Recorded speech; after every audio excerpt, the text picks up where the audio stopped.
Friends नमस्कार। स्वागत है आप सभी का जीके स्टडी पॉइंट में। और जीके जीएस से संबंधित हम आज के वीडियो में टोटल 140 प्रश्न को लेकर आए हैं, जिसमें आपको 70% प्रश्न को कम से कम सही करना है, जो कि भौतिकी से होगा, विज्ञान के भौतिकी भाग से हैं।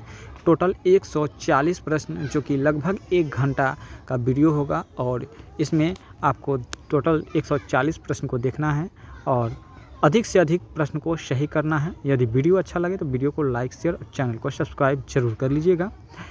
सभी प्रश्न जो है किसी न किसी एग्जाम में पूछा गया प्रश्न है, तो इसलिए आप लोग सभी प्रश्न को जरूर देखिएगा। आज का वीडियो और आज का प्रश्न दोस्तों, कार्य का मात्रक होता है। कार्य का ईसाई मात्रक क्या होता है दोस्तों? तो बिल्कुल कार्य का ईसाई मात्रक जो होता है वह जूल होता है। क्या होता है?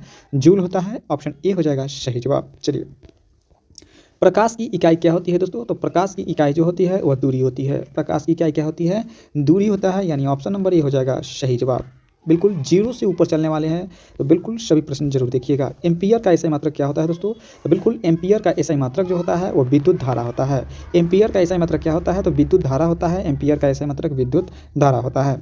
वही बात करेंगे दोस्तों अगला प्रश्न का, और अगला प्रश्न है निम्नलिखित में से समय का मात्रक नहीं है। निम्नलिखित में से समय का मात्रक कौन नहीं है दोस्तों? अधिवर्ष, प्रकाश वर्ष, यह समय का मात्रा है। इनमें से कोई नहीं, ये तो होगा नहीं। और चंद्रमा, चंद्रमा जो है और क्या है कि समय, इसमें क्या पूछ रहा है? समय का मात्रक कौन सा है? तो प्रकाश वर्ष समय का मात्रक है। ठीक है, चंद्रमा नहीं होगा। क्या नहीं होगा? चंद्रमा, यानी ऑप्शन नंबर बी हो जाएगा सही जवाब। चलिए अगला प्रश्न देखते हैं, और अगला प्रश्न है पार्सेक। पार्सेक इकाई है। पार्सेक इकाई क्या है दोस्तों? पार्सेक किसकी इकाई है? तो बिल्कुल दूरी की इकाई है। क्या है? दूरी की इकाई है पार्सेक। आप लोग याद रखिएगा, दूरी की इकाई है। चलिए दोस्तों अगला प्रश्न देखते हैं, और अगला प्रश्न है निम्नलिखित में से कौन सुमेलित नहीं है? तो बिल्कुल डेसिबल, डेसिबल ध्वनि की प्रबलता है, यह सही है। अश्वशक्ति, अश्वशक्ति जो है शक्ति की इकाई है। समुद्री मील दूरी की इकाई है, सही है। सेल्सियस ऊष्मा की इकाई नहीं है। ठीक है दोस्तों, सेल्सियस तापमान की इकाई है। चलिए अगला प्रश्न देखते हैं, और अगला प्रश्न है ल्यूमेन किसकी मात्रा है?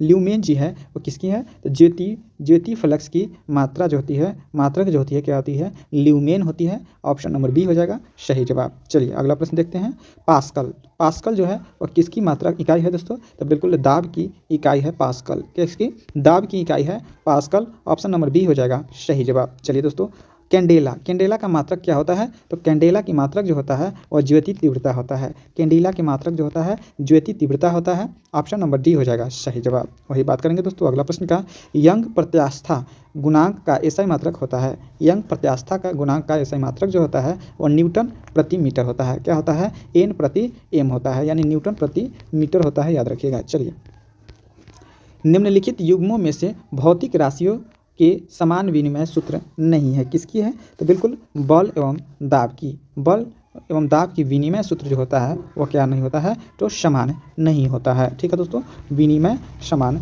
नहीं होता है। चलिए बात करेंगे अगला प्रश्न का, और अगला प्रश्न है अदिश राशि है। इसमें बताइएगा अदिश राशि कौन सा है? तो बिल्कुल ऊर्जा। ऊर्जा जो है वह अदिश नहीं है। ठीक है दोस्तों, ऊर्जा जो है अदिश राशि है। सॉरी, ये क्या है? अदिश राशि है, सदिश राशि नहीं है। अदिश क्या होता है? अदिश में केवल परिमाण होता है। ठीक है, अदिश में केवल क्या होता है? परिमाण होता है।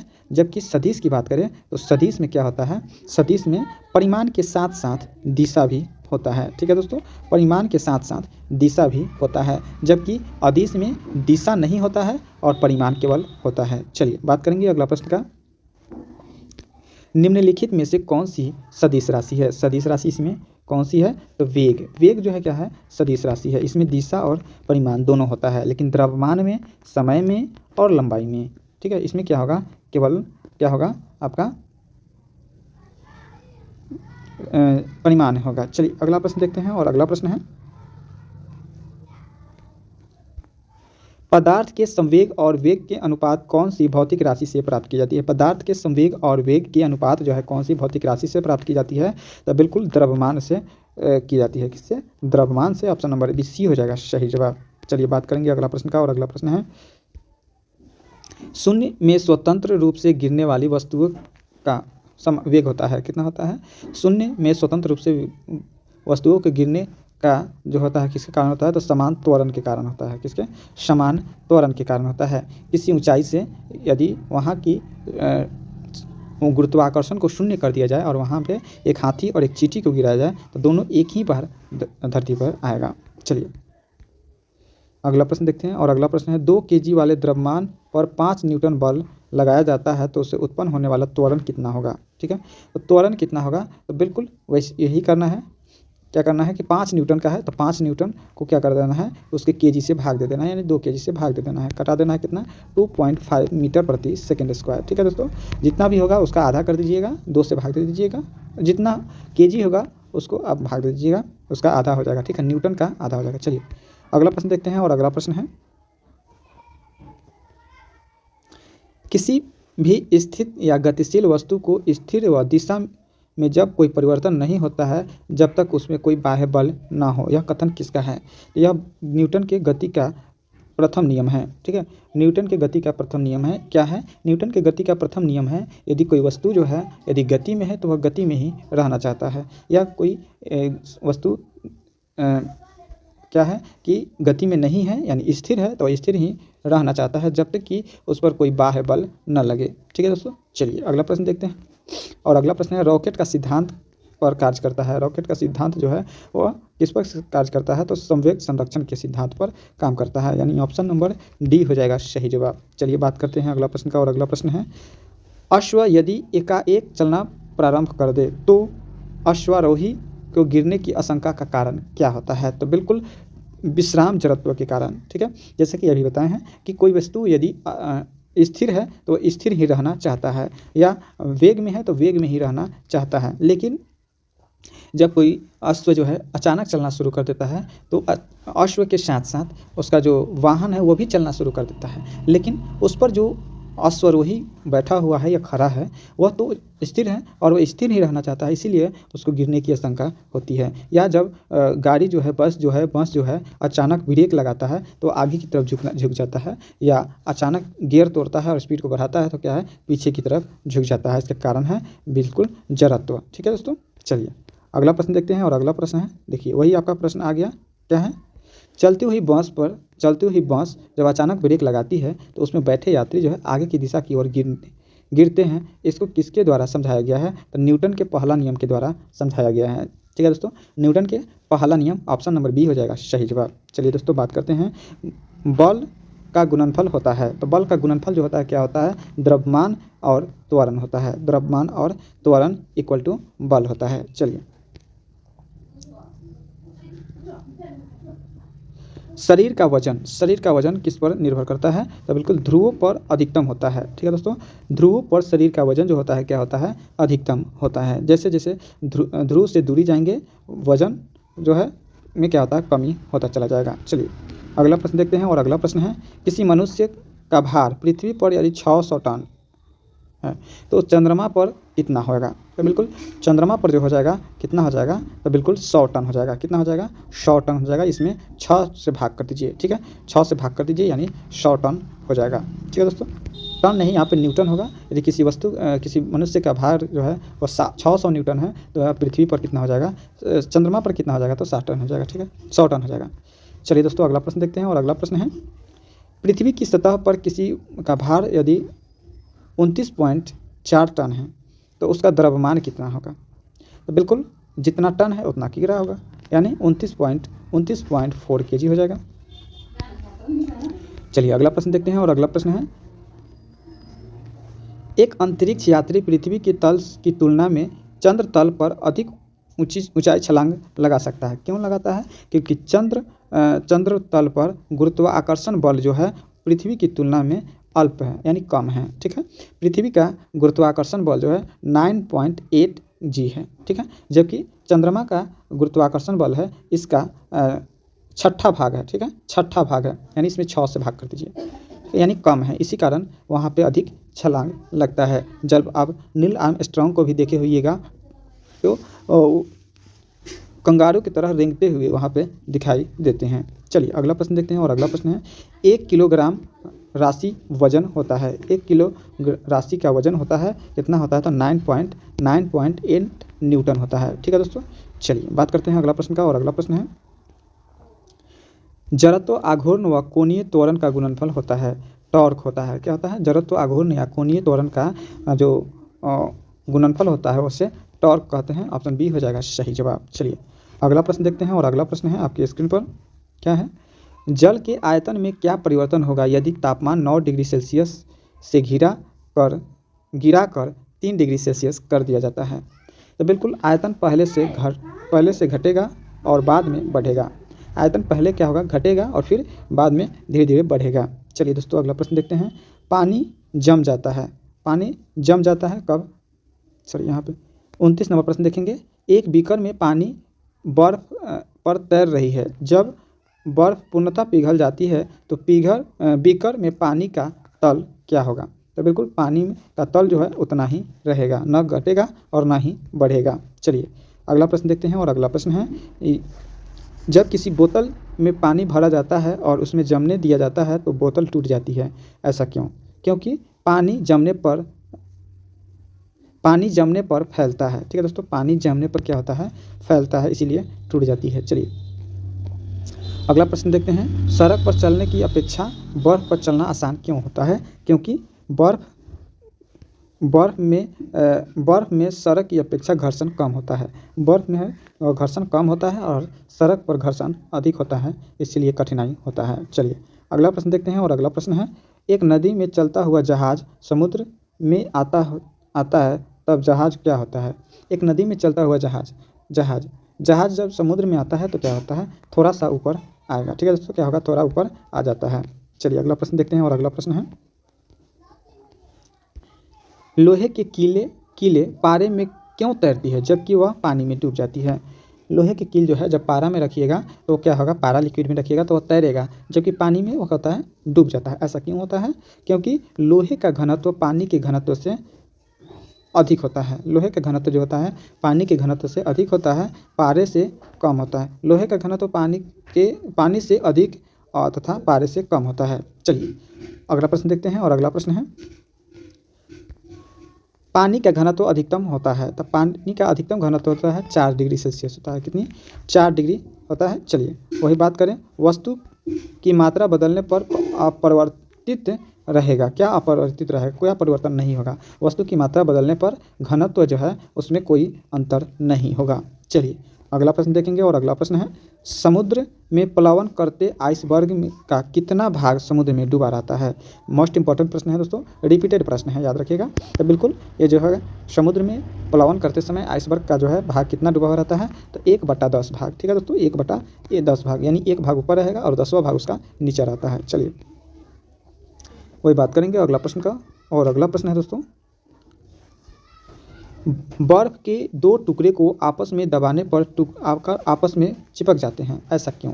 क्योंकि दाब अधिक होने से बर्फ का गलनांक घट जाता है। बर्फ का दाब अधिक होने से गलनांक जो होता है क्या होता है, घट जाता है, जिसके कारण वह चिपक जाता है। चलिए 38 नंबर प्रश्न देखेंगे और 38 नंबर प्रश्न है दोस्तों,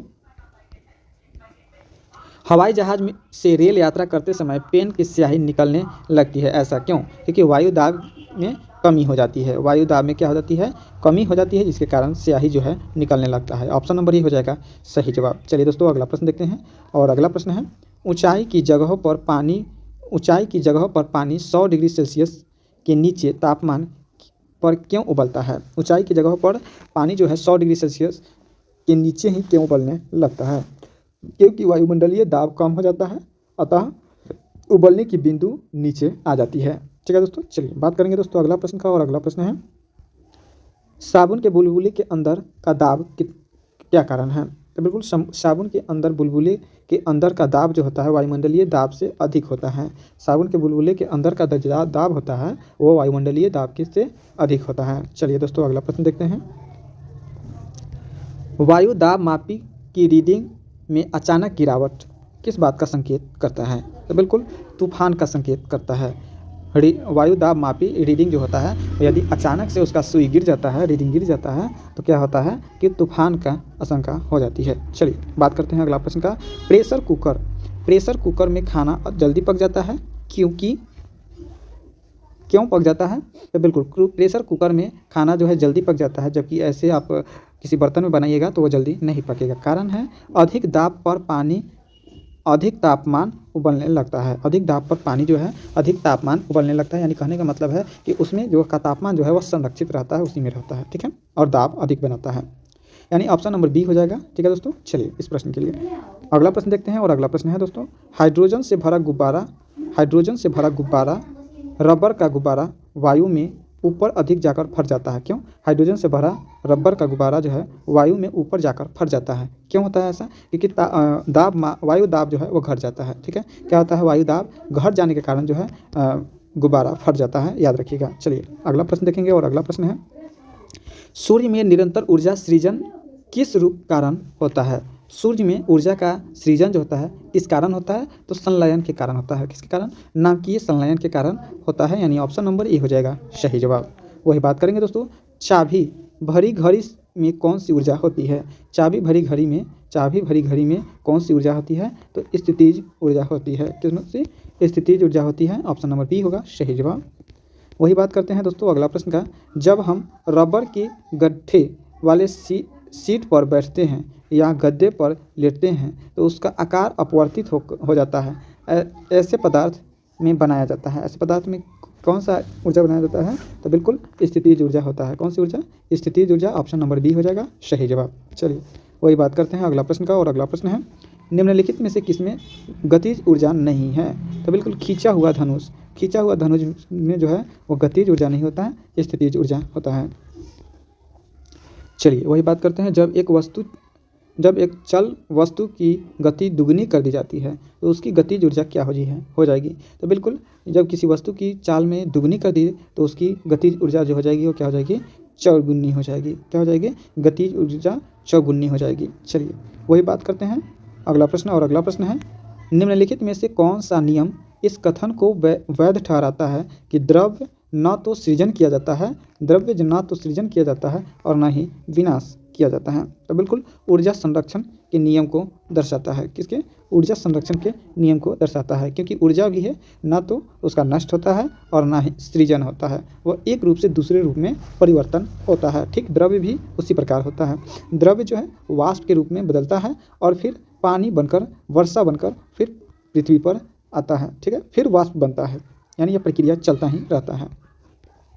चलिए वही बात करते हैं अगला प्रश्न का। और अगला प्रश्न है आपकी स्क्रीन पर दोस्तों देख सकते हैं,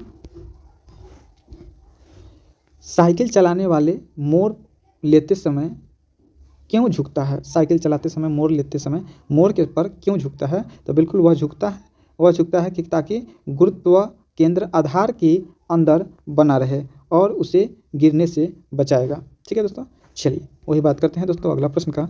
और अगला प्रश्न है आपकी स्क्रीन पर 51 नंबर प्रश्न है। क्या है दोस्तों? दूध से क्रीम निकालने में कौन सा बल आता है? तो बिल्कुल अपकेंद्री बल आता है। कौन सा? अपकेंद्री बल आता है। दूध से क्रीम निकालने के लिए अपकेंद्री बल आता है। इंपॉर्टेंट प्रश्न है, याद रखिएगा। चलिए अगला प्रश्न देखते हैं। और अगला प्रश्न है, जब एक पत्थर को चांद की सतह से पृथ्वी पर लाया जाए तो क्या होगा?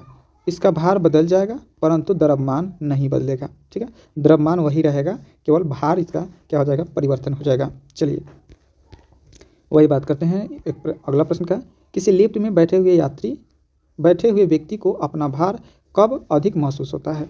तो जब लिफ्ट त्वरित गति से ऊपर की ओर जाती है।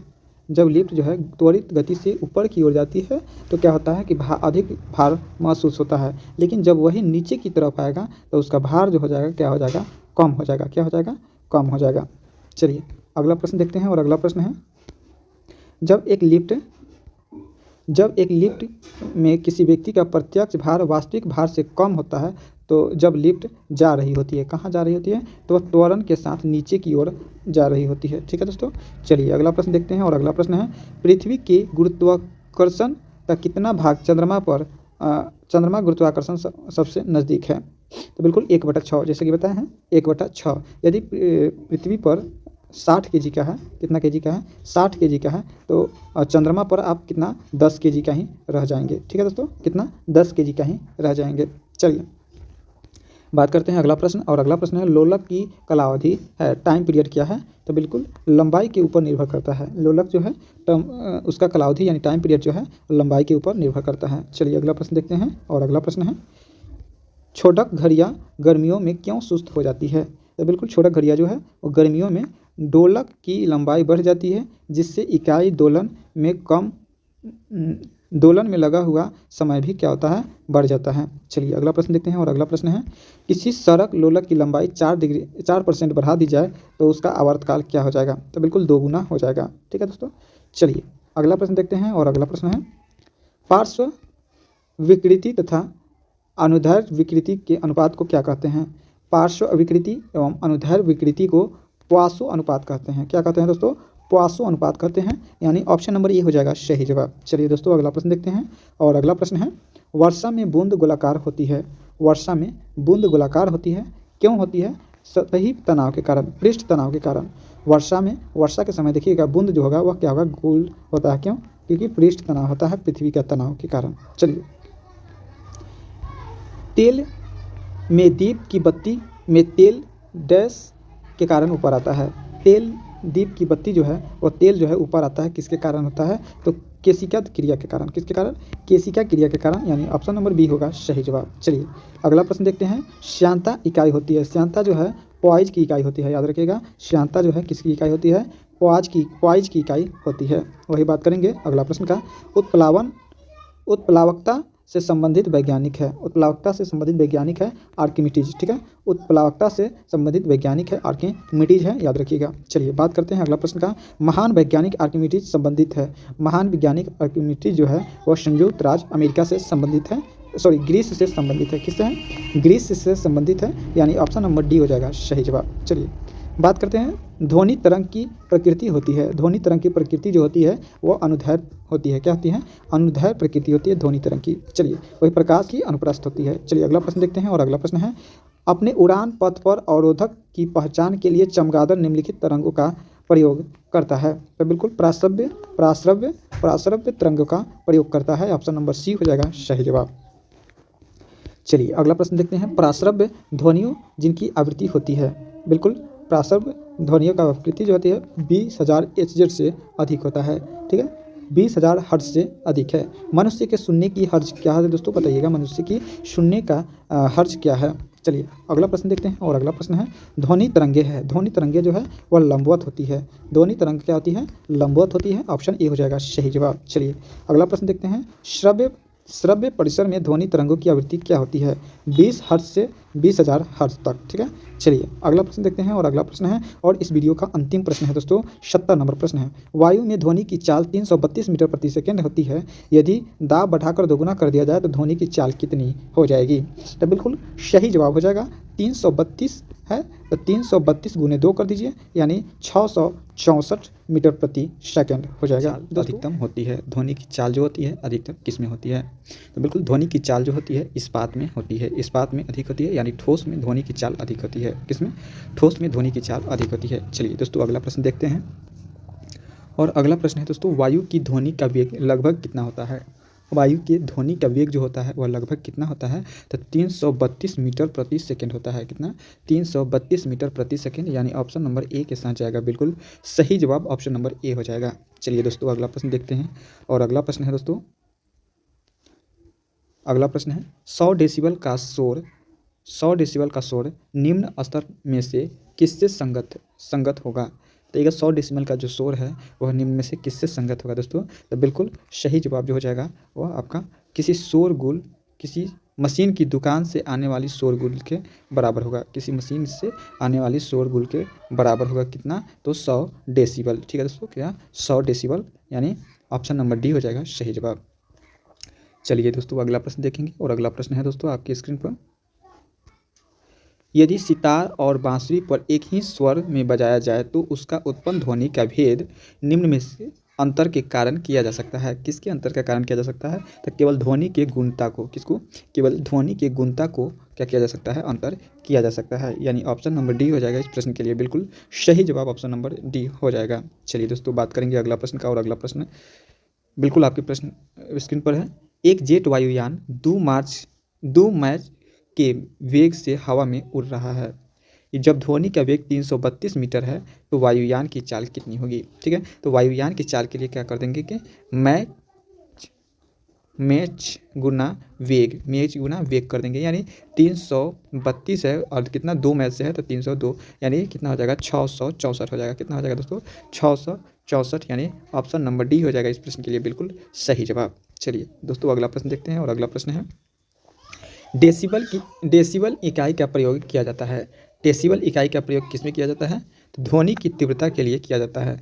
ध्वनि की तीव्रता के लिए डेसिबल इकाई का प्रयोग किया जाता है, यानी ऑप्शन सी हो जाएगा इस प्रश्न के लिए सही जवाब। चलिए बात करेंगे दोस्तों अगला प्रश्न का और अगला प्रश्न है ध्वनि तरंगे किसके कारण प्रतिध्वनि होती है?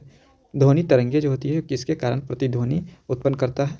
तो बिल्कुल ध्वनि तरंगे जो है वो परावर्तन के कारण, किसके कारण? परावर्तन के कारण ध्वनि परिवर्तन करता है, यानी ऑप्शन नंबर सी हो जाएगा सही जवाब। चलिए दोस्तों बात करेंगे अगला प्रश्न का सोनार अधिकतम प्रयोग में लाया जाता है। सोनार जो है वो किस रूप में प्रयोग में लाया जाता है? तो बिल्कुल नौ चालकों के द्वारा प्रयोग में लाया जाता है, यानी पानी वाला जो जहाज है उसकी दिशा को बताने के लिए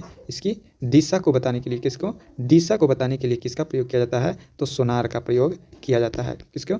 सोनार का प्रयोग किया जाता है जहाज का, पानी वाला जो जहाज होता है या नाविक होता है पनडुब्बी होता है वगैरह, इस सबको बताने के लिए, उस सबकी दिशा को बताने के लिए इसका प्रयोग करते हैं, तो सोनार का प्रयोग करते हैं दोस्तों। वही बात करें कि रडार का प्रयोग क्यों किया जाता है? रडार किस काम में आता है? तो वह वायुयान की दिशा को बताने के लिए रडार का प्रयोग किया जाता है। चलिए बात करेंगे दोस्तों अगला प्रश्न का और अगला प्रश्न है दोस्तों किसी ध्वनि स्रोत की आवृत्ति में होने वाले उतार चढ़ाव को क्या कहते हैं? किसी ध्वनि स्रोत की आवृत्ति में उतार चढ़ाव को क्या कहते हैं दोस्तों? तो डॉपलर प्रभाव कहते हैं। क्या कहते हैं? ध्वनि में उतार चढ़ाव की आवृत्ति को क्या कहते हैं? डॉपलर प्रभाव कहते हैं, यानी ऑप्शन नंबर बी हो जाएगा बिल्कुल सही जवाब। चलिए दोस्तों बात करेंगे अगला प्रश्न का और अगला प्रश्न है 10 नंबर प्रश्न है पास आती हुई रेलगाड़ी ऐसा परिघटना के कारण बताइए। पास आती हुई रेलगाड़ी की जाती है, ऐसा किस परिघटना के कारण होता है? तो बिल्कुल डॉपलर प्रभाव के कारण होता है। किसके कारण? डॉपलर प्रभाव के कारण होता है। पास में आती हुई रेलगाड़ी लगता है कि जा रहा है। चलिए बात करेंगे दोस्तों अगला प्रश्न का और अगला प्रश्न है केल्विन का मान मानव शरीर का सामान्य ताप है। केल्विन मान से मानव शरीर का सामान्य तापमान जो है वो कितना है? तो बिल्कुल 310 केल्विन है। कितना? 310 केल्विन है, यानी ऑप्शन नंबर डी हो जाएगा सही जवाब। चलिए बात करेंगे अगला प्रश्न का और अगला प्रश्न है कितना तापमान होने पर पाठ्यांक सेल्सियस और फ़ारेनहाइट तापमापियों में एक ही होंगे? तो बिल्कुल जीएस का मोस्ट इंपॉर्टेंट प्रश्न है। सभी प्रश्न इंपॉर्टेंट है। फिजिक्स से है दोस्तों, किससे है? फिजिक्स चैप्टर से है, फिजिक्स सिलेबस से है और काफ़ी महत्वपूर्ण है, तो आप लोग सभी प्रश्न को जरूर देखिएगा। तो बिल्कुल इस प्रश्न का जो सही जवाब हो जाएगा बिल्कुल 40 डिग्री सेल्सियस हो जाएगा। कितना है? 40 डिग्री पाठ्यांक हो जाएगा, यानी ऑप्शन नंबर सी हो जाएगा सही जवाब। चलिए अगला प्रश्न देखते हैं और अगला प्रश्न है न्यूनतम संभव ताप होता है। न्यूनतम संभव ताप कितना डिग्री तक हो सकता है? तो -273 डिग्री सेल्सियस तक जा सकता है। ठीक है दोस्तों, न्यूनतम -273 डिग्री और अधिकतम की बात करें तो अधिकतम 200 + 273 डिग्री। चलिए बात करेंगे दोस्तों अगला प्रश्न का और अगला प्रश्न है किसी मनुष्य के सामान्य तापक्रम होता है। किसी मनुष्य के सामान्य तापक्रम जो होगा कितना? तो 98 डिग्री फ़ारेनहाइट होता है। कितना? 98 डिग्री फ़ारेनहाइट होता है दोस्तों। सभी प्रश्न किसी ना किसी एग्जाम में पूछा गया है, तो आप इस पर सभी प्रश्न को जरूर देखिएगा। चलिए बात करेंगे दोस्तों अगला प्रश्न का और अगला प्रश्न है एक स्वस्थ मनुष्य के शरीर का तापमान केल्विन में कितना होता है? तो बिल्कुल सेल्सियस में बात करें तो कितना? तो 37 डिग्री सेल्सियस होता है। कितना? 37 डिग्री सेल्सियस होता है। और वही फ़ारेनहाइट में बात करें तो 98 डिग्री फ़ारेनहाइट होता है। याद रखिएगा आप लोग, सेल्सियस में 37 डिग्री सेल्सियस और फ़ारेनहाइट में कितना? तो 98 डिग्री फ़ारेनहाइट। ठीक है दोस्तों, चलिए यानी ऑप्शन नंबर ए हो जाएगा सही जवाब। चलिए बात करेंगे दोस्तों अगला प्रश्न का और अगला प्रश्न है आपके स्क्रीन पर ठंडे के दिनों में लोहे के गुटके और लकड़ी के गुटके प्रातःकाल छुए जाए तो लोहे के गुटका ज़्यादा ठंडा लगता है। ऐसा क्यों होता है? क्योंकि वह लोहे की जो गुटके है वह क्या होगा? उष्मा का कुचालक होगा। क्या होगा? उष्मा का कुचालक होगा। लकड़ी की तुलना में लोहे का उष्मा अच्छा होता है। क्या होता है? लोहे का उष्मा जो होता है अच्छा होता है, यानी उष्मा जो है अच्छा होता है किसका? लोहे का। लकड़ी का कम होता है और लोहे का अधिक होता है, इसलिए वह क्या लगता है? ठंडा लगता है। ठीक है दोस्तों, यानी ऑप्शन नंबर बी हो जाएगा सही जवाब। चलिए बात करेंगे दोस्तों अगला प्रश्न का और अगला प्रश्न है आणविक संचालकों के द्वारा ऊष्मा का संचरण क्या कहलाता है? आणविक संचालन के कारण ऊष्मा का संचरण क्या कहलाता है? तो संवहन कहलाता है। क्या कहता है? संवहन कहलाता है। याद रखिएगा क्या कहलाता है दोस्तों? संवहन कहलाता है। ऑप्शन नंबर बी हो जाएगा सही जवाब। चलिए बात करेंगे दोस्तों अगला प्रश्न का और अगला प्रश्न है निम्न द्रवों में से निम्न द्रव में कौन सा ऊष्मा का बहुत अच्छा चालक होता है? निम्न द्रव में ऊष्मा का बहुत अच्छा चालक जो होता है क्या होता है? तो पारा होता है। क्या होता है? पारा होता है। ऑप्शन ए हो जाएगा सही जवाब। ठीक है, ऊष्मा का चालक जो होता है सबसे अच्छा क्या होता है? पारा होता है। इसीलिए थर्मामीटर में जो पानी की तरह जो रहता है वो क्या रहता है? कौन सा धातु रहता है? तो वह पारा ही रहता है। ठीक है दोस्तों, कौन सा लिक्विड रहता है? पारा रहता है थर्मामीटर के में। चलिए बात करेंगे दोस्तों अगला प्रश्न, और अगला प्रश्न है दोस्तों आपकी स्क्रीन पर। समान मोटाई के कपड़े की दो परतें उसके दोगुना मोटाई के कपड़े की एक परत से अधिक उच्च उष्ण आवरण प्रदान करती है। इसका क्या कारण है? तो बिल्कुल कारण क्या है? तो बिल्कुल दोनों परतों के बीच संपूर्णित वायु के कारण। किसे? संपूर्णित वायु के कारण होता है। दोनों परतों के बीच संपूर्णित जो वायु होता है, जो संग्रहित वायु होता है, उसी के कारण होता है। यानी ऑप्शन नंबर ए हो जाएगा सही जवाब। चलिए अगला प्रश्न देखेंगे। ग्रीष्म काल में हमें सफ़ेद वस्त्र धारण करने की सलाह दी जाती है। ऐसा क्यों दी जाती है? तो बिल्कुल वे क्या होते हैं? सफ़ेद वस्त्र का ताप जो होता है वो कम अवशोष करता है। ठीक है दोस्तों, इसीलिए गर्मी के दिनों में सफ़ेद वस्त्र पहनने की सलाह दी जाती है और ठंडे के दिनों में वो काले वस्त्र पहनने की सलाह दी जाती है। ठीक है दोस्तों, यानी सफ़ेद वस्त्र में ताप कम अवशोषित करता है, जबकि काले में क्या करता है कि सबसे अधिक अवशोषित करता है। चलिए बात करते हैं अगला प्रश्न का। न्यून तापमानों का अनुप्रयोग होता है। न्यून तापमानों का अनुप्रयोग होता है किसमें होता है दोस्तों? तो अंतरिक्ष यात्रा। इसके अंतरिक्ष यात्रा, चुंबकीय पृथक्करण एवं दूरीमिति के कारण में होता है। ठीक है दोस्तों, चलिए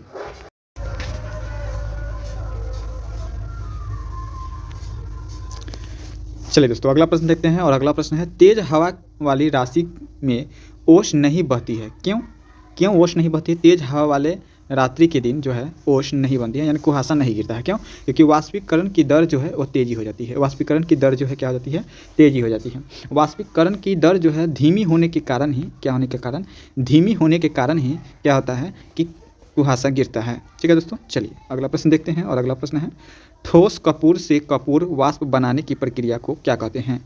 ठोस कपूर से कपूर वाष्प बनाने की प्रक्रिया को क्या कहते हैं दोस्तों? तो ऊर्ध्वपातन कहते हैं। क्या कहते हैं? ऊर्ध्वपातन कहते हैं। यानी ऑप्शन नंबर डी हो जाएगा इस प्रश्न के लिए सही जवाब। चलिए बात करेंगे दोस्तों अगला प्रश्न का, और अगला प्रश्न है मनुष्य आर्द्रता से परेशानी महसूस करता है। मनुष्य जो है आर्द्रता से परेशानी महसूस करता है। निम्न में से उपयुक्त क्या कारण है बताइएगा? तो बिल्कुल सही जवाब जो हो जाएगा आपका पसीना की आर्द्रता के कारण वाष्पित नहीं हो पाता है। पसीना की आर्द्रता के कारण वाष्पित नहीं हो पाता है, यानी ऑप्शन नंबर सी हो जाएगा सही जवाब। चलिए बात करेंगे अगला प्रश्न का, और अगला प्रश्न है किसी द्रव का उसके क्वथनांक के पूर्व उसकी वाष्प में बदलने की प्रक्रिया को क्या कहते हैं? किसी द्रव के क्वथनांक से पूर्व उसके वाष्प में बदलने की प्रक्रिया को क्या कहते हैं? तो वाष्पीकरण कहते हैं। क्या कहते हैं? वाष्पीकरण कहते हैं, यानी ऑप्शन नंबर ए हो जाएगा सही जवाब। चलिए दोस्तों अगला प्रश्न देखेंगे, और अगला प्रश्न है पहाड़ों पर पानी निम्नलिखित तापमान पर उबलने लगता है। पहाड़ों पर जो पानी है और निम्नलिखित कितने तापमान पर पानी जो है उबलने लगता है? तो बिल्कुल कम से कम 100 डिग्री सेल्सियस पर। कितने? 100 डिग्री सेल्सियस पर पहाड़ों की पानी जो है क्या होता है? उबलने लगता है। चलिए दोस्तों वही बात करेंगे अगला प्रश्न का। तो अगला प्रश्न है भाप से हाथ अधिक जलता है अपेक्षाकृत उबलते जल से क्यों नहीं? बताइएगा दोस्तों, मोस्ट इंपॉर्टेंट बताइएगा दोस्तों। भाप से हाथ अधिक जलता है अपेक्षाकृत उबलते हुए जल से नहीं। ऐसा क्यों? क्योंकि भाप में गुप्त ऊष्मा होती है। क्या होती है दोस्तों? भाप में जो होती है वो गुप्त ऊष्मा होती है। भाप से जितना हाथ जलेगा ना, उतना उबलते हुए जल में डालिएगा तो उतना नहीं जलेगा जितना कि भाप से जलेगा। ठीक है, तो क्योंकि भाप में जो होता है ऊष्मा जो होता है वह गुप्त होता है। ठीक है, चलिए वही बात करेंगे दोस्तों अगला प्रश्न का, और अगला प्रश्न है ऊष्मागति का प्रथम नियम किस अवधारणा से की पुष्टि करता है? ऊष्मागतिकी की प्रथम नियम जो है वह किस अवधारणा को पुष्टि करती है? तो ऊर्जा संरक्षण सिद्धांत को पुष्टि करती है। क्या? ऊर्जा संरक्षण सिद्धांत, यानी ऑप्शन नंबर ए हो जाएगा दोस्तों बिल्कुल करेक्ट आंसर। चलिए बात करेंगे दोस्तों अगला प्रश्न का, और अगला प्रश्न है प्रकाश तरंग किस प्रकार की तरंग है? बताइएगा। प्रकाश तरंग जो है एक अनुप्रस्थ तरंग है। कौन सी तरंग है? प्रकाश तरंग जो है एक अनुप्रस्थ तरंग है। याद रखिएगा अनुप्रस्थ तरंग, यानी ऑप्शन नंबर ए हो जाएगा इस प्रश्न के लिए बिल्कुल सही जवाब ऑप्शन नंबर ए हो जाएगा। चलिए बात करेंगे दोस्तों अगला प्रश्न का, और अगला प्रश्न है प्रकाश विकिरण की प्रकृति होती है। प्रकाश विकिरण की जो प्रकृति होती है वो कैसी होती है? तो तरंग एवं कण दोनों में समान होती है। तरंग एवं कण दोनों में समान होती है, प्रकाश विकिरण की प्रकृति होती है जो, ठीक है। चलिए बात करेंगे दोस्तों अगला प्रश्न का, और अगला प्रश्न है माध्यम के तापमान में वृद्धि के साथ प्रकाश की गति होती है। माध्यम में तापमान के वृद्धि के साथ प्रकाश की जो गति होती है वो क्या होती है, बढ़ती चली जाती है। क्या होती है, बढ़ती चली जाती है, यानी ऑप्शन नंबर ए हो जाएगा सही जवाब। चलिए दोस्तों अगला प्रश्न देखेंगे, प्रकाश की गति जो होती है वो कितनी होती है। तो बिल्कुल प्रकाश की गति होती है 3 × 10 के पावर 8 मीटर प्रति सेकेंड। कितने, 3 × 10 के पावर 8 मीटर प्रति सेकेंड, यानी 3 लाख किलोमीटर प्रति सेकेंड होता है। कितना, 3 लाख किलोमीटर प्रति सेकेंड होता है, आप लोग याद रखिएगा। चलिए बात करेंगे दोस्तों अगला प्रश्न का, और अगला प्रश्न है सूर्य ग्रहण जब होता है, जब सूर्य ग्रहण होता है तो क्या होता है। तो सूर्य ग्रहण के समय क्या होता है कि चंद्रमा सूर्य और पृथ्वी के बीच आ जाता है, ठीक है। सूर्य और मान लीजिए ये अगर चंद्रमा है तो सूर्य यहाँ पे हो जाएगा और पृथ्वी यहाँ पे हो जाएगा, यानी सूर्य और पृथ्वी के बीच जो है चंद्रमा आने के कारण जो है क्या होता है, सूर्य ग्रहण होता है। चलिए वही बात करेंगे दोस्तों, चंद्र ग्रहण कब होता है। तो चंद्र ग्रहण की घटना जो होती है कब होती है, तो पूर्णिमा के दिन होती है। चंद्र ग्रहण जो होता है किस दिन होता है, तो पूर्णिमा के दिन होता है, और सूर्य ग्रहण जो होता है वह अमावस्या के दिन होता है। चलिए बात करेंगे दोस्तों अगला प्रश्न का, और अगला प्रश्न है आपकी स्क्रीन पर दोस्तों, उचित रीति में कटे हीरे की असाधारण चमक का आधारभूत कारण क्या है। बताइए दोस्तों, जब हीरा जो रहेगा संपूर्ण रहेगा तो उतना चमक नहीं होगा, लेकिन वही हीरा जो है कट जाएगा तो कटने पर उसका चमक जो है वो बढ़ जाता है। क्यों बढ़ जाता है, उसका अति उच्च अपवर्तन सूचकांक होता है। क्या होता है, उसका उच्च अपवर्तन सूचकांक के कारण है वो अधिक चमकता है। चलिए दोस्तों अगला प्रश्न देखते हैं, और अगला प्रश्न है, देख सकते हैं यहाँ पे है। चलिए, जब एक कॉम्पैक्ट डिस्क यानी सीडी सूर्य के प्रकाश में देखी जाती है तो इंद्रधनुष के समान रंग दिखाई देता है।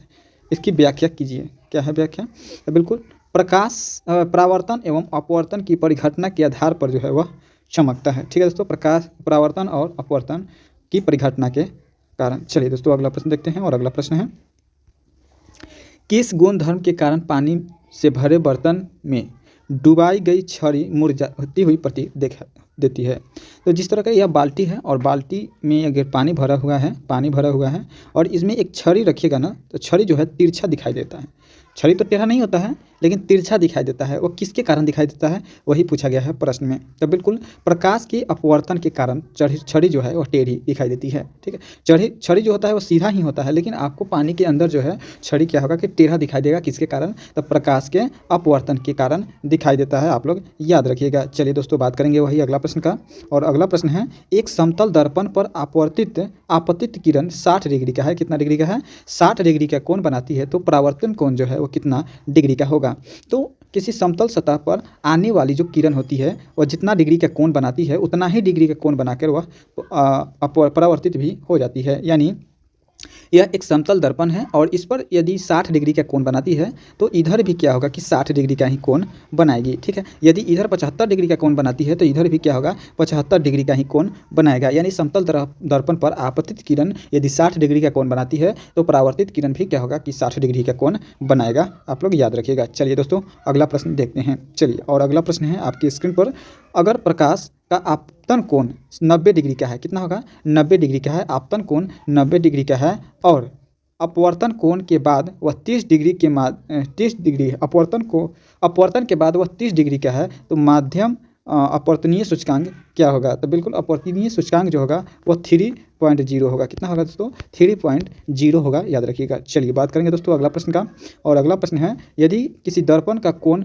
में घुमाया जाए, किसी दर्पण को कोण से घुमाया जाए तो परावर्तन किरण का घूर्णन होगा। घूर्णन कितना होगा दोस्तों, तो बिल्कुल 2π होगा। कितना होगा दोस्तों, 2θ होगा, यानी ऑप्शन नंबर डी हो जाएगा सही जवाब। चलिए अगला प्रश्न देखते हैं, पूर्ण आंतरिक परावर्तन होता है जब प्रकाश जाता है, कहाँ पे जाता है, तो हीरे से कांच में जाता है। ठीक है दोस्तों, हीरे से कांच में जब जाता है, मान लीजिए कि ये एक कांच है और ये हीरा है। ठीक है दोस्तों, तो अगर हीरे से कांच की तरफ जाता है तो क्या होता है, पूर्ण आंतरिक परावर्तन होता है। क्या होता है, पूर्ण आंतरिक परिवर्तन होता है, यानी ऑप्शन नंबर ए हो जाएगा सही जवाब। चलिए बात करेंगे दोस्तों अगला प्रश्न का, और अगला प्रश्न है, मृग तृष्ण का उदाहरण है पूर्ण आंतरिक परावर्तन, मृग तृष्ण का जो उदाहरण है वो क्या है? पूर्ण आंतरिक परिवर्तन। और पूर्ण आंतरिक परिवर्तन कब होता है? जब प्रकाश हीरा से किस में जाता है? कांच की तरफ जाता है। चलिए बात करेंगे दोस्तों अगला प्रश्न का। और अगला प्रश्न है दोस्तों, पेट अथवा शरीर के अन्य आंतरिक अंगों के निरीक्षण के लिए प्रयुक्त तकनीकी इंडोस्कोपी आधारित होता है। किस पर आधारित है? तो पूर्ण आंतरिक परिवर्तन के पर आधारित है। ठीक है दोस्तों, चैप्टर वाइज इसमें आपको ऑब्जेक्टिव दिखने को मिलेगा, जो कि अभी फिजिक्स से है, उसके बाद में बायोलॉजी से भी आएगा और केमिस्ट्री से भी आएगा। तो आप लोग सभी प्रश्न को जरूर देखिएगा। तो चलिए दोस्तों, इसमें टोटल 70 प्रश्न को लेकर आए हैं, तो सभी प्रश्न जरूर देखिएगा। इंद्रधनुष के कारण होता है। इंद्रधनुष के कारण किसके कारण होता है दोस्तों? तो परावर्तन और अपवर्तन के कारण इंद्रधनुष होता है। ठीक है दोस्तों, इंद्रधनुष जो बनता है वो किसके? प्रकाश के परावर्तन और अपवर्तन के कारण बनता है। चलिए बात करेंगे दोस्तों, आकाश का रंग जो है वो नीला दिखाई देता है। क्यों? आकाश का रंग जो है नीला दिखाई देता है, जबकि अंतरिक्ष से देखिएगा तो वह काला दिखाई देगा। किस प्रकार का? काला दिखाई देगा। तो क्यों? क्योंकि प्रकाश का प्रकीर्णन होता है। ठीक है, वायुमंडल में जो होता है प्रकाश का प्रकीर्णन होता है, और वायुमंडल में प्रकाश का प्रकीर्णन होता है। वायु के कणों से प्रकाश का कण टकराता है और वह फैल जाता है, जिसके कारण आकाश जो है किस प्रकार का दिखाई देता है? नीला दिखाई देता है। लेकिन वही अंतरिक्ष के बाहर जाइए, वायुमंडल के बाहर जाइएगा, अंतरिक्ष में जाइएगा, तो वहाँ पे कोई वायु का कण नहीं है। ठीक है, कोई वायु का कण नहीं है, इसलिए प्रकाश का कण नहीं टकराता है और वह सीधा चला जाता है, जिस कारण आकाश जो है क्या दिखाई देता है? काला दिखाई देता है। ठीक है दोस्तों, चलिए बात करते हैं अगला प्रश्न का। और अगला प्रश्न है, वायुमंडल में प्रकाश का विसरण का कारण क्या है? बताइएगा। वायुमंडल में प्रकाश का विसरण का कारण, यानी वही टकराने की जो प्रक्रिया बताया है वो किसके कारण होता है? तो धूलकण के कारण होता है। ठीक है, वायु के धूलकण के कारण होता है, वायु या अन्य कणों के कारण होता है, जिसको हम धूलकण कहते हैं। क्या कहते हैं? धूलकण कहते हैं। इसी कारण वह विसरण होता है, यानी प्रकाश टकरा करके फैलता है, और इस प्रकार हमको क्या होता है कि आकाश जो है वह नीला दिखाई देता है, और इसी प्रक्रिया को हम क्या कहते हैं? प्रकाश का प्रकीर्णन कहते हैं। ठीक है दोस्तों, चलिए अगला प्रश्न देखते हैं। और अगला प्रश्न है, खतरे के संकेतों के लिए लाल प्रकाश का प्रयोग क्यों किया जाता है? क्योंकि इसका प्रकीर्णन सबसे कम होता है। ठीक है दोस्तों, सबसे कम होता है। जबकि तरंग दैर्घ्य की बात करें तो इसका तरंग दैर्घ्य जो होता है वो सबसे अधिक होता है, जबकि प्रकीर्णन जो होता है वह कम होता है। याद रखिएगा। ठीक है, प्रकीर्णन कम होने के कारण लाल प्रकाश जो है अधिक दूरी तक दिखाई देता है, और इसीलिए संकेतों के लिए लाल प्रकाश का प्रयोग किया जाता है। ठीक है, चलिए देखते हैं अगला प्रश्न का। और अगला प्रश्न है, समुद्र नीला प्रतीत होता है। क्यों? समुद्र का नीला प्रतीत होना किसके कारण है? तो आकाश के परावर्तन तथा जल के कणों द्वारा प्रकाश का प्रकीर्णन के कारण है। जिस प्रकार आकाश नीला दिखाई देता है, उसी प्रकार पानी भी क्या होता है? नीला दिखाई देता है, प्रकाश के प्रकीर्णन के कारण। अस्त होते समय सूर्य लाल रंग की दिखाई देता है। ऐसा क्यों होता है? तो बिल्कुल प्रकाश के प्रकीर्णन के कारण ही होता है। जब सूर्य अस्त होगा, देखिएगा, उस समय जो होता है सूर्य जो है वो लाल दिखाई देता है। ठीक है, जबकि दोपहर में देखिएगा तो लाल नहीं दिखाई देगा, उजला कलर का थोड़ा दिखाई देगा। लेकिन सूर्यास्त के समय या सूर्योदय या सूर्यास्त के समय सूर्य का जो रंग होता है वो लाल दिखाई देता है। ठीक, क्यों? प्रकाश के प्रकीर्णन के कारण दिखाई देता है। चलिए बात करते हैं अगला प्रश्न का। और अगला प्रश्न है, साबुन के पतले झाग में चमकदार रंगों का दिखाई देगा। देखिएगा, बनना किस परिघटना के कारण होता है? जब साबुन को आप लगाइएगा हाथ पर या कपड़ा पर, तो उसमें देखिएगा कि बुलबुला बनेगा। उस बुलबुला में अनेक प्रकार के रंग दिखाई देता है। तो किसके कारण दिखाई देता है? तो बहुलित परावर्तन और व्यतिकरण के कारण दिखाई देता है। चलिए अगला प्रश्न देखते हैं। मोटर कार में पश्च दृश्य के लिए कौन सा दर्पण लगा होता है? यानी मिरर के रूप में कौन सा दर्पण लगा होता है? तो बिल्कुल उत्तल दर्पण लगा होता है। ठीक है दोस्तों, मिरर के लिए उत्तल दर्पण लगा होता है। किसमें? वाहनों में। ठीक है, वाहनों, बाइक का हो या फिर मोटर कार का हो, किसी का भी जो मिरर लगाता है, साइड में जो मिरर लगा होता है वो किसका होता है? तो उत्तल दर्पण का होता है। ठीक है, जबकि घर में जो कांच होता है, जो उससे चेहरा देखा जाता है, वो कौन सा दर्पण होता है? तो वो होता है समतल दर्पण। चलिए अगला प्रश्न देखते हैं। दाढ़ी बनाने के लिए कौन सा दर्पण का उपयोग किया जाता है? तो बिल्कुल दाढ़ी बनाने वाले यानी घर वाला जो कांच होता है क्या होता है? अवतल दर्पण होता है। क्या होता है? अवतल दर्पण होता है, याद रखिएगा। चलिए अगला प्रश्न देखते हैं। मानव आँख की रेटिना कैसी प्रतिबिंब बनाती है? मानव आँख की प्रतिबिंब जो है कैसी प्रतिबिंब बनाती है, तो वास्तविक और उल्टा प्रतिबिंब बनाती है। याद रखिएगा, वास्तविक और उल्टा प्रतिबिंब बनाती है। सभी प्रश्न काफ़ी महत्वपूर्ण हैं, हर कॉम्पिटिटिव एग्जाम के लिए इम्पॉर्टेंट है। तो सभी प्रश्न को जरूर देखिएगा और कमेंट में बताइएगा कि कितना प्रश्न को सही कर पा रहे हैं। 1.5 मीटर लंबे व्यक्ति को अपना संपूर्ण पवित्र प्रतिबिंब देखने की आवश्यकता दर्पण की न्यूनतम लंबाई होनी चाहिए। तो बिल्कुल सही जवाब जो हो जाएगा वो 0.75 मीटर की, यानी जितना लंबे आप हैं, यदि आप संपूर्ण देखना है तो उसका आधा चाहिए। कितना? लंबाई का आधा चाहिए, यानी ऑप्शन नंबर बी हो जाएगा सही जवाब। चलिए अगला प्रश्न देखते हैं। जब कोई वस्तु को समानांतर समतल दर्पणों के बीच रखी जाती है तो बने प्रतिबिंब की संख्या होती है, बताइए कितना होता है? तो अनंत होता है। क्यों से? समानांतर समतल दर्पणों के बीच रखी जाती है तब। ठीक है, चलिए अगला प्रश्न देखते हैं। और अगला प्रश्न है, पानी में हवा का बुलबुला वैसे ही काम करेगा जैसा करता है, क्या करता है? जैसे अवतल लेंस करता है। पानी में हवा की बुलबुला वैसे काम करता है जैसे अवतल लेंस करता है। ठीक है, पानी के बुलबुला में भी आप देखिएगा तो चेहरा आपको दिखाई देगा वैसा, ठीक वैसा ही जैसा कि अवतल लेंस में आप देखिएगा। चलिए बात करते हैं, धूप के चश्मे की क्षमता होती है, बताइएगा धूप वाली जो चश्मा होती है जो कि उसकी क्षमता कितनी होती है? तो 0 डायोप्टर होती है। ठीक है, कितना? 0 डायोप्टर होती है, यानी ऑप्शन नंबर ए हो जाएगा सही जवाब। यदि किस ऐनक की लेंस की पावर 2 डायोप्टर हो तो इसकी फोकस दूरी बढ़ जाती है। ठीक है, तो बिल्कुल यदि 2 डायोप्टर है तो उसकी 50 सेंटीमीटर जो है फोकस दूरी बढ़ जाती है। कितनी? 50 सेंटीमीटर बढ़ जाती है। इसी के अनुसार जो है कि आँख से आपको कितना दिखाई दे रहा है, कितना नहीं दिखाई दे रहा है, कितना दूरी की दिखाई दे रहा है, उसी के हिसाब से डायोप्टर को बढ़ाता और घटाता है। यानी एक डायोप्टर का मतलब 25 सेंटीमीटर की दूरी आपको बढ़ जाएगा। ठीक है, यानी डॉक्टर जो है आँख देखने से पहले आपको पढ़वाता है, अब देखता है कि आप कितनी दूरी को सही पढ़ रहे हैं। यदि आप 75 सेंटीमीटर दूरी के जाने के बाद आप सही पढ़ रहे हैं तो क्या करेगा कि 3 डायोप्टर का चश्मा बना देगा। ठीक है दोस्तों, चलिए इस प्रश्न का जो सही जवाब हो जाएगा ऑप्शन नंबर सी हो जाएगा। चलिए अगला प्रश्न देखते हैं। और अगला प्रश्न है, किसी अपारदर्शी वस्तु का रंग उसका रंग कारण होता है। किसी अपारदर्शी वस्तु रंग उस रंग के क्या कारण होता है? तो बिल्कुल परावर्तित नहीं होता है। क्या नहीं होता है? परावर्तित नहीं होता है। चलिए अगला प्रश्न देखते हैं। और अगला प्रश्न है, लाल कांच को अधिक तापमान पर गर्म करने पर वह दिखाई देता है। लाल कांच को अधिक तापमान पर गर्म करेंगे तो वह हरा दिखाई देगा। किस प्रकार का? हरा दिखाई देगा। ऑप्शन नंबर बी हो जाएगा सही जवाब। प्रकाश का रंग निश्चित किया जाता है किस पर? तो प्रकाश का रंग जो है तरंग दैर्ध्य पर निश्चित किया जाता है। किस पर? तरंग दैर्ध्य पर। और लाल रंग का जो है सबसे अधिक तरंग दैर्ध्य होता है, जबकि बैगनी का है वो सबसे कम होता है। किसका? बैगनी का है वो सबसे कम होता है। जैसे कि चलिए अगला प्रश्न देखते हैं। और अगला प्रश्न है, 3 रंग मूल रंग होता है, कौन सा होता है? 3 रंग जो होता है मूल रंग होता है कौन सा? तो बिल्कुल नीला, हरा और लाल। ठीक है दोस्तों, नीला, लाल, हरा और लाल याद रखिएगा। चलिए अगला प्रश्न देखते हैं। सबसे कम तरंग दैर्ध्य वाला प्रकाश कौन सा होता है? तो बिल्कुल जैसा कि बताए थे बैगनी होता है। सबसे कम बैगनी और सबसे अधिक जो होता है वह लाल का होता है। ठीक है, यानी प्रकीर्णन की बात करें तो प्रकीर्णन सबसे अधिक इसमें होगा, प्रकीर्णन सबसे अधिक होगा इसमें क्या होगा? इसमें ज़्यादा होगा और इसमें कम होगा। ठीक है, प्रकीर्णन सबसे कम इसमें होगा, इसमें सबसे अधिक होगा। और तरंग दैर्ध्य की बात करें तो सबसे कम इसमें होगा, सबसे अधिक इसमें होगा, और सबसे अधिक इसमें होगा, सबसे कम इसमें होगा, यानी ठीक उल्टा हो जाता है। ठीक है दोस्तों, चलिए अगला प्रश्न देखते हैं।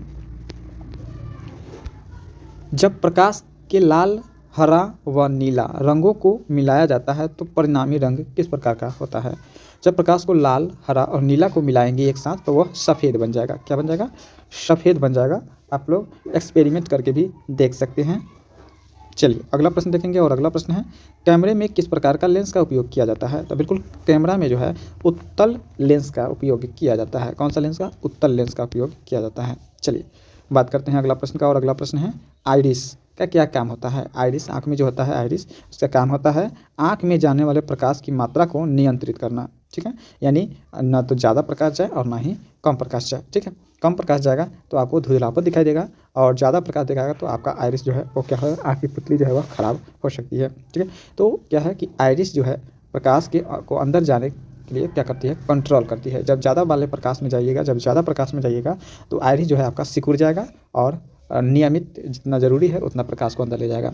लेकिन वही जब किसी अंधेरे कमरे में जाइएगा तो क्या होगा कि आइरिस जो है फैल जाएगा और अधिक प्रकाश को उसमें प्रवेश कराएगा। चलिए वही बात करते हैं। अगला प्रश्न, निकट दृष्टि दोष से पीड़ित व्यक्ति के चश्मे का प्रयोग किया जाता है। निकट दृष्टि दोष वाले व्यक्ति को, तो निकट यहाँ पर देख सकते हैं निकट 3 शब्द मिल रहा है ना, 3 शब्द मिल रहा है, तो इसको 3 को बढ़ाकर 4 वाले कर दीजिए। ठीक है दोस्तों, तो निकट दृष्टि वाले दोस्त को कौन सा लेंस चाहिए, तो अवतल लेंस चाहिए। ठीक है दोस्तों, निकट 3 अक्षर का है तो इसको 4 अक्षर वाला को सपोर्ट करना है। ठीक है, और वही दूर दृष्टि की बात करें, दूर दृष्टि, दूर में कितना आ रहा है, 2 अक्षर आ रहा है, तो उसमें 3 अक्षर वाला यानी उत्तल लेंस को लगा दीजिएगा। चलिए अगला प्रश्न देखते हैं। आइए गया, दूर दृष्टि के निवारण के लिए कौन सा चश्मा लेते हैं, तो बिल्कुल उत्तल लेंस का चश्मा लेते हैं। चलिए अगला प्रश्न देखेंगे। दूरबीन के आविष्कार किसने किया था, तो दूरबीन का आविष्कार जो किया था गैलीलियो गैलीली ने किया था। ठीक है, पहली बार दूरबीन का आविष्कार गैलीलियो गैलीली ने किया था। और चलिए 70 नंबर प्रश्न है और इस वीडियो का अंतिम प्रश्न है दोस्तों। आँख की रेटिना की परंपरागत कैमरा निम्न में से किसकी तुलना की जाती है, तो बिल्कुल आँख की रेटिना जो है उसी प्रकार काम करती है जिस प्रकार फिल्म में काम करती है। ठीक है दोस्तों, फिल्म जो है पिक्चर दिखाती है, उसी प्रकार आँख की रेटिना पर भी क्या होता है, पिक्चर बनता है, यानी ऑप्शन नंबर ए हो जाएगा सही जवाब। तो टोटल प्रश्न आप लोग आज 140 प्रश्न देख लिए जो कि विज्ञान के भौतिकी से था। और 140 प्रश्न देखने के बाद आप लोग 140 प्रश्न में कितना प्रश्न को सही कर पाए हैं आप लोग कमेंट के माध्यम से ज़रूर बताइएगा। और ये भी बताइएगा कि प्रश्न का लेवल कैसा लगा, प्रश्न कैसा रहा। और यदि आप लोग को वीडियो अच्छा लगा हो, प्रश्न अच्छा लगा हो, तो वीडियो को लाइक कर दीजिएगा, चैनल को सब्सक्राइब कर दीजिएगा और अपने दोस्तों में ज़्यादा से ज़्यादा शेयर ज़रूर कर दीजिएगा। सभी महत्वपूर्ण वीडियो प्रश्न देखने के लिए धन्यवाद। जय हिंद, जय भारत।